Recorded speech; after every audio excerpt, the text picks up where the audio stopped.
روزوں کا مہینہ رمضان کا مہینہ ہے، جس میں قرآن اول اول نازل ہوا، جو لوگوں کا رہنما ہے اور جس میں ہدایت کی کھلی نشانیاں ہیں اور جو حق و باطل کو الگ الگ کرنے والا ہے۔ تو جو کوئی تم میں سے اس مہینے میں موجود ہو چاہیے کہ پورے مہینے کے روزے رکھے، اور جو بیمار ہو یا سفر میں ہو تو دوسرے دنوں میں روزے رکھ کر ان کا شمار پورا کر لے۔ اللہ تمہارے حق میں آسانی چاہتا ہے اور سختی نہیں چاہتا،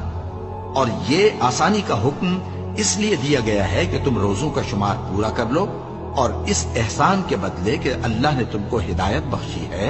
تم اس کو بزرگی سے یاد کرو اور اس کا شکر کرو۔ اور اے پیغمبر، جب تم سے میرے بندے میرے بارے میں دریافت کریں تو انہیں معلوم ہو